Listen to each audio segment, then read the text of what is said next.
¿Qué tal? Hola, bienvenidos todos, bienvenidas todas.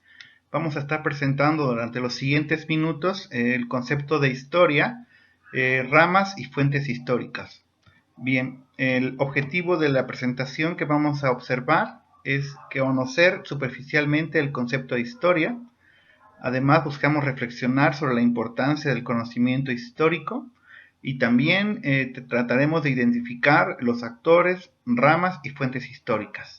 Bueno, dicho lo anterior, vamos a comenzar. Pues lo primero que tendríamos que estar resolviendo es qué es la historia. Podríamos decir que la historia es la ciencia de los seres humanos en el tiempo. Explica o trata de explicar cómo las relaciones sociales se modifican con el paso del tiempo. Y entonces va a intentar a través de eventos históricos explicar cómo se han modificado las relaciones sociales de alguna comunidad o de alguna sociedad. Entonces podríamos ejemplificar lo anterior con el tema de la conquista de México. Si pensamos en la conquista de México, tendríamos que estar buscando o tratando de entender lo que haría la historia es explicar cómo este evento histórico cambió las relaciones sociales entre las personas que habitaban nuestro país. Queda clarísimo entonces que la conquista de nuestro país, la conquista de México, pues va a ser considerado un hecho histórico o un evento histórico, dado que antes de la conquista había cierto tipo de relaciones, ¿verdad?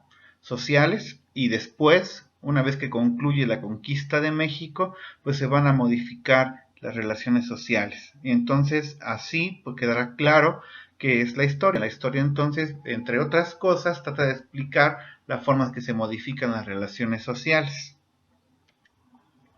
Y bueno, al mismo tiempo la historia construye teorías sobre las causas y consecuencias de los eventos históricos.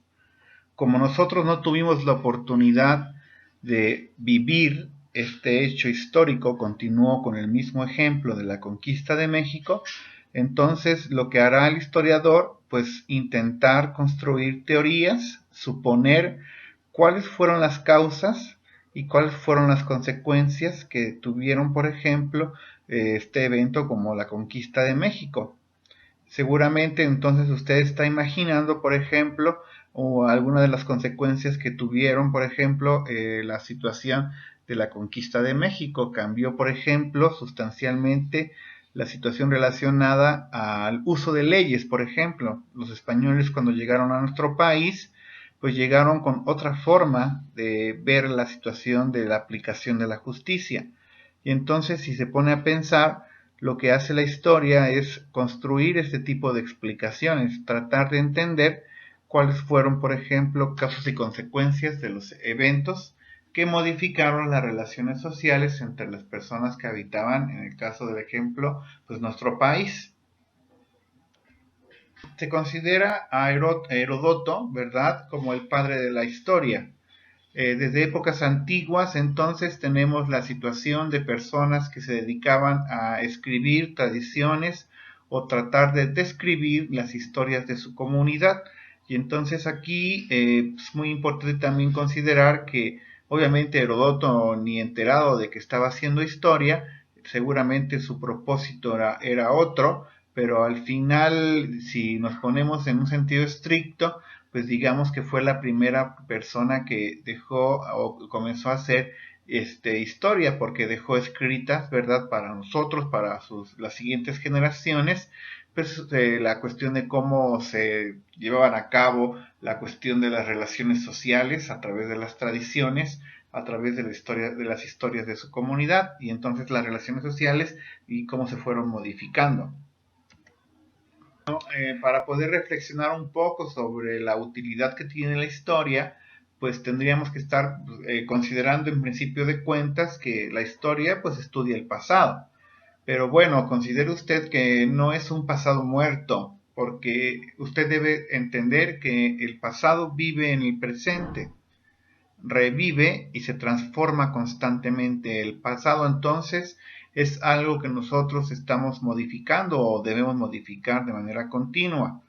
Entonces, por ejemplo, piense en el caso de la conquista de México. Vamos a continuar con el mismo tema como ejemplo.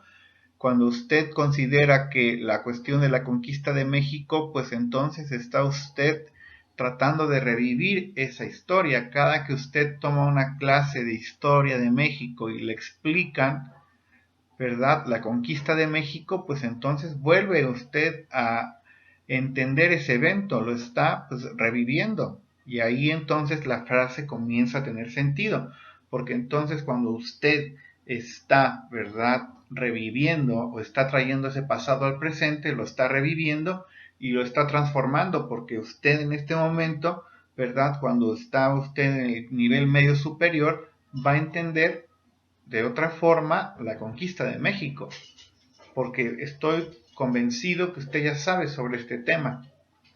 Cuando estuvo usted seguramente en la secundaria, alguno de sus maestros le explicó la conquista de México.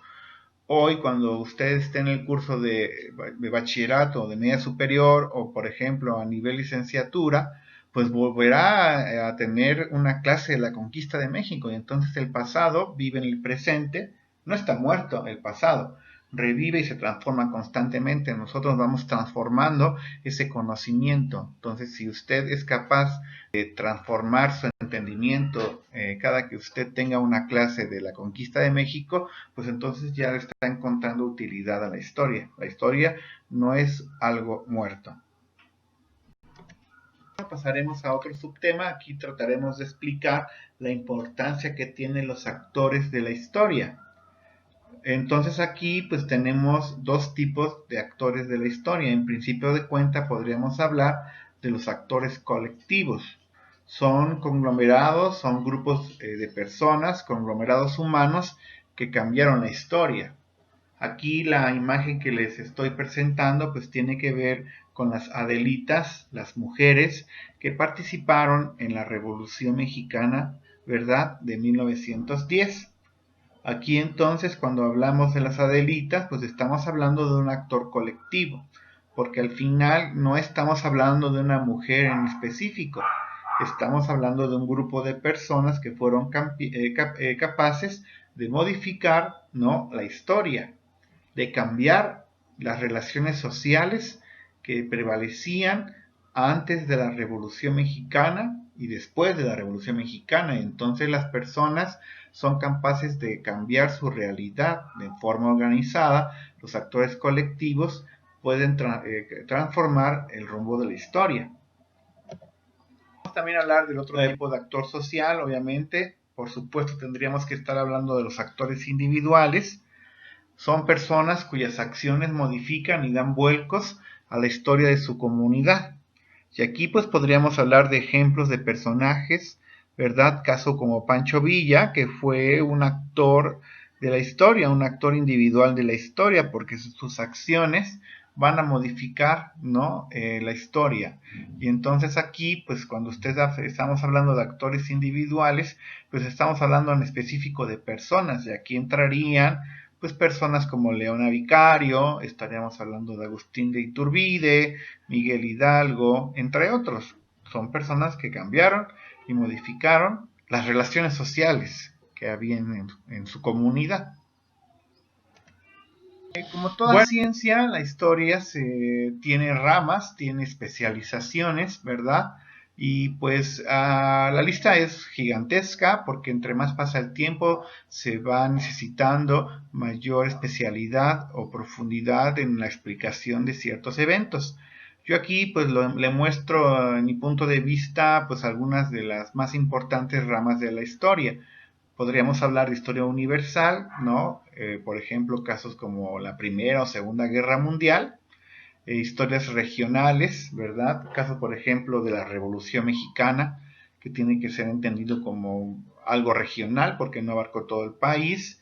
La historia nacional, por supuesto, historia cultural, que tiene que ver con cuestiones, digamos, sociales, de cómo se han modificado, por ejemplo, algunas tradiciones, piense en el caso del Día de Muertos, o también historias locales, que ya está más enfocada, por ejemplo, a historia del Estado de México, o por ejemplo, a historia de municipios, ¿no? Entonces, en este caso, la historia se va especializando y se divide en ramas para poder tener mayor profundidad en la explicación de los hechos y eventos históricos. Básicamente vamos dándole cierre a esta exposición, a esta presentación. Tendríamos que también estar hablando sobre las fuentes históricas y su clasificación. Aquí, a grandes rasgos, las fuentes históricas se dividen en dos grupos. Las dos, por supuesto, son muy útiles para poder explicar o analizar eventos históricos. En principio hablaríamos de las fuentes históricas primarias, que por supuesto van a proceder del momento histórico. Son documentos como tratados, censos que se hicieron, ¿verdad? Periódicos o incluso objetos como ruinas arqueológicas que van a ser utilizados por los historiadores para poder analizar, explicar el cambio de las relaciones sociales, por supuesto, y cómo se han modificado con el paso del tiempo. Las fuentes primarias, para que quede claro, pues son todos aquellos, digamos, herramientas que van a utilizar los historiadores y que van a proceder del momento histórico. Podría ser la ropa que utilizó Maximiliano de Habsburgo, ¿no? Para ser un poco más claro. Y bueno, en el siguiente grupo ya estarán las fuentes históricas secundarias, que son pues herramientas posteriores al momento histórico. Podríamos hablar de libros de texto, películas que se hicieron, hay muchas, por ejemplo, de la Revolución Mexicana, de la cuestión, por ejemplo, de la vida de Benito Juárez, y son, digamos, fuentes que se van a utilizar para poder entender o explicar algún evento histórico. Y así entonces las fuentes históricas secundarias son aquellas que van a tener esta situación de estar siendo utilizadas y son herramientas que se van a fabricar posteriores al momento histórico. Para que se tenga una reflexión sobre el papel que tiene la historia, pues tiene que usted considerar que la historia es la forma en que una nación se rinde cuentas a sí misma. Y así entonces lo puede plantear incluso de forma personal. Cuando nosotros nos damos cuenta de lo que hemos hecho y lo que hemos logrado es porque estamos analizando nuestra historia. Usted en este momento está tomando clases, está sentado ahorita aprendiendo porque ha hecho cosas para poder estar en el nivel educativo en el que se encuentra. Y así entonces la historia es cuando nosotros nos hacemos cuentas a nosotros mismos, ¿no? ¿Qué hemos hecho para poder estar donde estamos? Y si lo planteamos a nivel, digamos, de un país completo, pues podríamos entender por qué México se encuentra en el lugar en el que se encuentra. Porque tal vez históricamente no hemos hecho cosas de forma muy correcta y por eso tenemos el país que tal vez prevalece hasta este momento. Y bueno, hasta aquí dejaríamos la exposición y la presentación del día de hoy. Agradezco muchísimo su atención y nos estaremos viendo en los siguientes videos. Muchas gracias. Chao.